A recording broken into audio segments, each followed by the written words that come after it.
Halo teman-teman semua, perkenalkan kami Anisya Gracia Putri dan Arin Ghazani. Di video ini kami akan membahas tentang dampak garis FANMUK terhadap masyarakat dan militer Indonesia.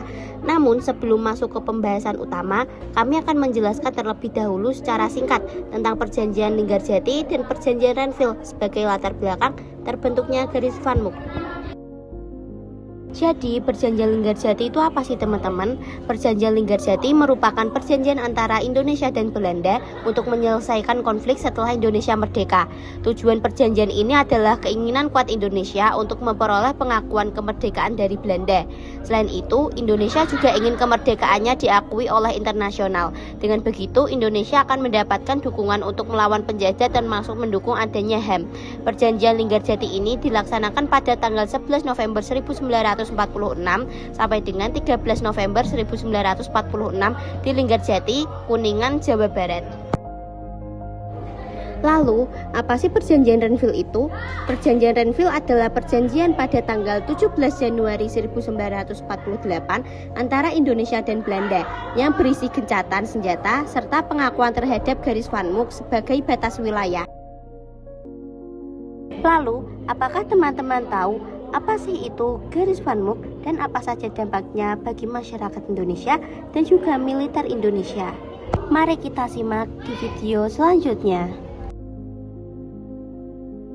Jadi, garis FANMUK juga dikenal sebagai garis status quo Lijin.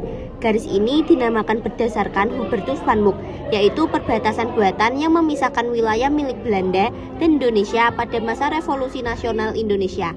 Perbatasan ini diciptakan setelah perjanjian Renville pada Januari 1948 yang mengakhiri operasi agresi militer Belanda I. Garis FANMUK ini membentang di beberapa wilayah utama Indonesia, terutama di Pulau Jawa dan Sumatera. Apa sih dampak negatif dari garis FANMUK itu? Banyak sekali dampak negatif yang disebabkan oleh garis ini. Pada masyarakat Indonesia, garis ini menimbulkan dampak. Yang pertama, rakyat Indonesia terpecah belah dan terisolasi, dikarenakan dipisahkan oleh wilayah pendudukan Belanda dan distribusi pangan. P3K yang sulit dijangkau. Kedua, pengungsian massal. Ketiga, tekanan dan kekerasan Belanda kepada Indonesia. Belanda melakukan diskriminasi dan mengintimidasi rakyat. Yang terakhir, menimbulkan krisis ekonomi karena jalur perdagangan terputus. Harga pangan meningkat drastis yang menimbulkan perluasan kemiskinan di wilayah Indonesia. Lalu, menurut teman-teman, apakah ada dampak negatif bagi militer Indonesia?